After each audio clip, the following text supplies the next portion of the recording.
வணக்கம் பக்தியொலி நேயர்களுக்கு வணக்கம். இப்ப நம்ம ரிஷப ராசி நேயர்களுக்கு என்னென்ன முருகர் என்னென்ன செய்ய காத்திருக்கிறார் அப்படிங்கிறத பார்க்கலாம். அதாவது முருகர் நம்மளுக்கு நிறைய அற்புதங்கள் செய்வார். சிவனுடைய அம்சத்துக்குரியவராக அந்த முருகர் இருக்கிறார்.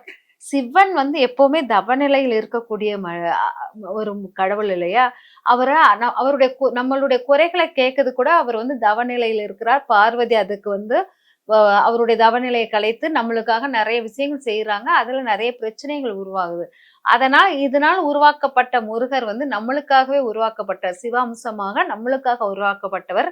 திருமண வைபவங்கள் மட்டுமல்லாம குழந்தை பேர் பாக்கியங்கள் அனைத்துக்கும் உறுதுணையாக இருக்கக்கூடிய அந்த முருகரை எந்தெந்த ரூபத்தில் எவ்வளோ அழகா வழிபட்டால் நமக்கு எவ்வளவு விசேஷங்கள் உருவாகும் அப்படிங்கிறத தெரிஞ்சுக்கிட்டோம்னா நம்மளுக்கு மிகப்பெரிய அற்புதமான மாற்றங்கள் நம்ம உணர முடியும்.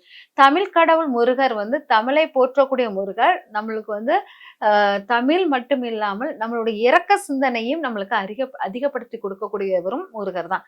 முருகர் இரக்கம் மட்டும் கிடையாது, செல்வ நிலை உயர்வுக்கும் முருகர் அற்புத பங்கு இருக்கு அப்படிங்கிறத புரிஞ்சுக்கலாம். இப்ப செல்வ நிலை உயர்வுக்கு அற்புத பங்கு இருக்கிறது. அதனால் ரிஷப ராசிக்காரர்கள் செல்வத்தையே டார்கெட் பண்ணிக்கிட்டு இருப்பாங்க. பணம் சார்ந்த விஷயம், குடும்ப சார்ந்த விஷயத்தை தான் முக்கியமா அவங்களுடைய எண்ணங்கள் ஓடும். இதற்கு முக்கியமான ஒரு இடம் யாருன்னா திருத்தணி முருகர் தான் உங்களுக்கு சிறப்பான தெய்வமாக இருக்கும். உங்க தல அழுத்தமுள்ள ஒரு விஷயங்கள் நடக்குது, வீட்டுல நிறைய பிரச்சனைகள் உங்களை சூழ்ந்து இருக்குதுன்னா திருத்தணி முருகர் வழிபாடு எடுத்தீங்கன்னா மிக சிறந்த நற்பயன்கள் கிடைக்கும் அப்படிங்கிறத எடுத்துக்கலாம். உங்கள் பிரச்சனைகள் எல்லாம் திருத்தணி முருகர்கிட்ட நீங்க ஒப்படைச்சிட்டீங்கன்னா உங்க பிரச்சனைகளுக்கு எளிதான சுலபமான வழி கிடைக்கும் அப்படிங்கிறத எடுத்துக்கலாம். அதே மாதிரி உங்களுக்கு வருமானத்தை ரெட்டிப்பாக்கி கொடுக்கும் திருத்தணி முருகரை வழிபட்டால் உங்களுக்கு பாத்தீங்கன்னா பல மடங்கு உங்களுக்கு வருமானம் பெருகக்கூடியதையும் கொடுப்பார். திருத்தணி முருகர்ல உங்களுக்குள்ள முருகர் வருமானத்துக்குரிய முருகர் குமரகிரி மலை முருகர் தான் உங்க வருமானத்துக்கு சிறந்த முருகராக இருப்பார். குமரகிரி முருகரில் அங்க லட்சுமி நரசிம்மர் கோயிலும் இருக்குது. அந்த வழிபாடை எடுத்து இவரை வழிபாட்டு வரும்போது உங்களுக்கு வருமானம் சார்ந்த பிரச்சனைகள் தீரும் அப்படிங்கிறத சிறிது மையமில்லை. அதே மாதிரி கொடுத்த வாக்கை நிறைவேற்றுவதற்கு மிகவும் போராடி வேண்டிய அவசியமே இல்லை. நீங்க எந்த வாக்கு கொடுத்தீங்களோ அவ்வளவு எளிதில் அதை நிறைவேற்றுவதற்கு முருகர் வழி புரிவார். அதனால குமரகிரி மலை உங்களுக்கு சிறந்த ஒரு முருகருக்குள்ள சேலை செய்வதற்கும் வருமானத்தை பெருக்குவதற்கும் குமரகிரி முருகர் வழிபாடை எடுத்துக்கொள்ளலாம் அப்படிங்கிறத எடுத்துக்கோங்க. அடுத்தால பாத்தீங்கன்னா உங்களுடைய முயற்சி, உங்களுடைய நட்பு வட்டம், நீங்க ரொம்ப பயப்படுவீங்க ஒரு விஷயத்தை செய்யும் போது ஐயோ இது செஞ்சா தோத்துட்டோம்னா அவ்வளவு பணம் லாஸ் ஆயிரும் அப்படி சொல்லிட்டு ஒவ்வொரு முயற்சி பண்ணும்போது ஆசை இருக்கும், ஆனா முயற்சி பண்ண தைரியம் இருக்காது. அதனால் நீங்க வழிபட வேண்டிய தெய்வம் திருச்செந்தூர் முருகர் வழிபாடு. உங்க முயற்சி வெற்றி அடையணும் அப்படின்னா ஒவ்வொரு முயற்சி பண்ணும் போதும் திருச்செந்தூர் முருகர் வழிபாடை எடுத்து நீங்க பண்ணிக்கிட்டே இருந்தீங்கன்னா அந்த முயற்சி சக்சஸ் ஆகும் அப்படிங்கிறத எடுத்துக்கோங்க. ஆனா திருச்செந்தூர் முருகர் மிக சிறந்த அற்புத பலனை கொடுக்கக்கூடியவர் அப்படிங்கிறத எடுத்துக்கலாம். அடுத்தால பாத்தீங்கன்னா உங்களுடைய முயற்சி மட்டும் இல்லாமல் உங்களுக்கு வீடு மனை யோகம், வீடு வாகன யோகங்கள் உங்களுக்கு வரணும் அப்படிங்கிற மாதிரி எடுத்தீங்கன்னா வீடுமனை யோகம் மட்டும் இல்லாமல் இந்த குணம் படைத்தவர்கள், அதாவது ரிஷப ராசியில் உள்ள குணம் படைத்தவர்கள் என்னன்னா ரிஷப ராசியுடைய தாய் நிர்வாகத்தன்மை உடையவராகவும் அவரை சுற்றிதான் எல்லாமே நடக்கும். அவர் இல்லைன்னா அந்த வீடு ஆக்டிவேட் ஆகாது அப்படிங்கிற மாதிரி இருக்கும். ஆனால் ரிஷபராசிக்குடைய தாய் என்னன்னா தன்னை சுற்றிய நிர்வகிக்கும் பொறுப்பை கொண்டவராக இருப்பார் அப்படிங்கிறது. தந்தையார் எப்படின்னா கௌரவம் முக்கியம், கௌரவத்துடன் வாழணும்னு சொல்லிட்டு தன்னைத்தானே குழப்பிக் கொண்டு நிறைய விஷயங்கள் தன்னை மாற்றிக்கொள்ள முயற்சி செய்வார். அதே சமயம் கௌரவத்துடன் வாழ்வதுதான் லட்சியமாக வாழ்வதாக எடுத்திருப்பார். நிறைய குழப்பவாதியாக இருப்பார். அதே போல் வேலைதான் நம்மளுடைய முக்கியமான பங்குன்னு சொல்லிட்டு வேலையில கண்ணும் கருத்துமாக வேலையில் ஈடுபடுவது உண்டு அப்படிங்கிறத எடுத்துக்கலாம். அதனால இவங்க பாத்தீங்கன்னா ரிஷபராசியுடைய அப்பா என்னன்னா எப்பவுமே பெரிய சின்ன சின்ன அமௌண்ட்லாம் அவங்களுக்கு வருமானம் வந்தா பத்தாது, நல்ல லம்பா பெரிய அமௌண்டா வந்தாதான் அவங்களுக்கு திருப்திகரமான தன்மை கிடைக்கும். அந்த மாதிரி உள்ளவங்களாக இருப்பாங்க. அதனால ரிஷபராசியில் உள்ளவங்களுக்கு அப்பா இந்த மாதிரி அமைப்புடையவர்களாக இருப்பாங்க. முயற்சி விஷயம் கொஞ்சம் தைரியம் இழப்பதாக இருக்கும். தூக்கம் என்னன்னா ரொம்ப தூங்கத்துக்கு போராடுவீங்க அப்படிங்கிறத எடுத்துக்கலாம். தூங்குற இடம் கரடு முரடாகவும் ஒரு எரிச்சலாகவும் வரும் அப்படிங்கிறது. இந்த மாதிரி தன்மை உடையவங்க இவங்க நீங்க என்ன மாதிரி வழிபாடுகளை எடுத்தால் இதுல இருந்து ரெக்கவர் பண்ணலாம்.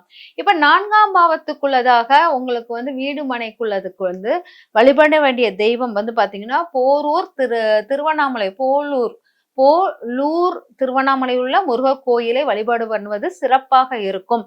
இங்க வந்து உங்களுக்கு வீடு மனை மட்டும் இல்லாமல் அம்மாவுடைய நிர்வாகம் வந்து ரொம்ப ஸ்ட்ராங்கா, ரொம்ப அழுத்தமா இருக்கிறது. குடும்பத்தை அம்மா சுற்றாமல் வெளியில சுற்றுற மாதிரிலாம் இருக்கும். அந்த தன்மையெல்லாம் போக்குவதற்கு இந்த போலூர் திருவண்ணாமலை வழிபாடு எடுத்துக்கொள்வது சிறப்பாக இருக்கும். தாய்மையை விட ஆண்மை தன்மை அதிகமாக இருக்க தன்மையாக இந்த தாய் இருப்பாங்க. அதனால் இந்த போலூர் திருவண்ணாமலை வழிபாடு பண்ணும்போது வாகனமும் நல்லா அமையும். அதேபோல் வாகனங்கள் மட்டும் இல்லாம வீடு வாசல்கள் எல்லாம் அமையறதுக்கும் உள்ளதாக இருக்கும் அப்படிங்கிறத எடுத்துக்கலாம். அது மட்டும் இல்லாமல் நீங்க வந்து வழிபட வேண்டிய உங்கள் வேலை சார்ந்த விஷயத்துக்கு வந்து என்ன தெய்வம் வழிபடணும் அப்படின்னு பாத்தீங்கன்னா, வேலை சார்ந்த விஷயம் வந்து தோரணமலையுடைய அகஸ்தியர் வழிபாடுவது. தோரணமலையுள்ள முருகர் வந்து ரொம்ப உங்களுக்கு வேலை சார்ந்த விஷயத்துக்கு சிறப்பாக இருக்கும். தோரணமலையில் அகஸ்தியர் வழிபட்ட முருகர் அது. அதனால அந்த தோரணமலை வழிபாடு வந்து உங்களுக்கு வேலைக்கு சிறந்த ஒரு நல்பயனை கொடுக்கும் அப்படிங்கறத எடுத்துக்கொள்ளலாம்.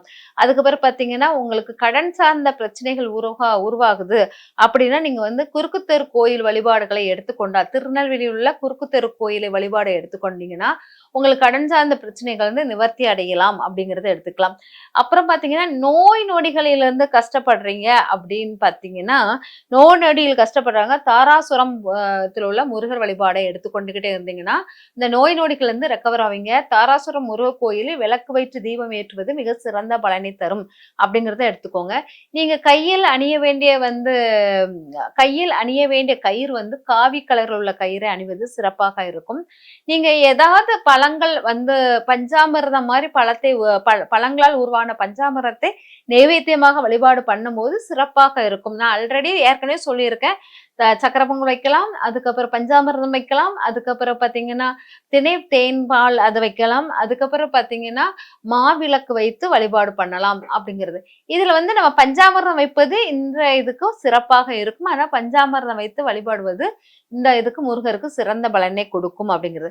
ரிஷபராசிக்காரர்கள் திருத்தணி முருகர் வழிபாடும் திருத்தணி முருகருக்குள்ள எல்லாம் எடுத்து பண்ணும்போது டெய்லி காலையில திருத்தணி முருகருக்குள்ள இத்தனை தெய்வங்கள் சொன்னாலும் உங்களுக்கு ஸ்டாண்டர்டா வரக்கூடிய திருத்தணி முருகர் தான். ஆனா டெய்லி திருத்தணி முருகருடைய வழிபாடுகளை எடுத்துக்கொண்டே வரும்போது உங்களுக்கு சிறந்த மாற்றம் வரும்.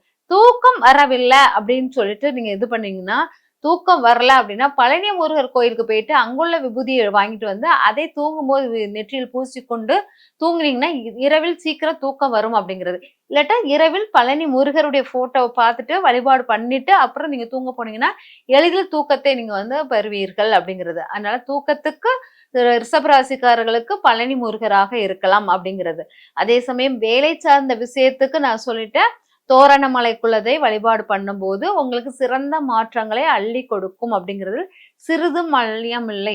அதனால இந்த முருகர் நம்மளுடைய ராசிக்கு எந்தெந்த முருகர் எந்தெந்த இடத்துல இருக்கிறாரு, நான் அந்த கோயிலுக்கு போகல அதனால நான் என்ன பண்றது அப்படிங்கிறவங்க வந்து அதோடைய சித்தர் வழிபாடு, அந்த ஒவ்வொரு கோயிலுக்கும் ஒவ்வொரு சித்தர் இருக்காங்க, அந்த சித்தர் வழிபாடையும் எடுத்துட்டே வந்தீங்கன்னா இப்ப வந்து எல்லா முருகர் ஒரே ரூபத்துல தோற்றத்தில் தெரிகிற மாதிரி உங்களுக்கு ஃபீல் ஆகும். ஆனால் ஒரு முருகர் போட்டோ வைத்து அதுல அந்த கோயிலுக்குள்ள சித்தரை எடுத்துக்கிட்டீங்கன்னா, அப்ப தோரணமலைனா அகஸ்திய சித்தர், இப்படி ஒவ்வொரு கோயிலுக்கும் ஒவ்வொரு சித்தர்கள் இருக்காங்க.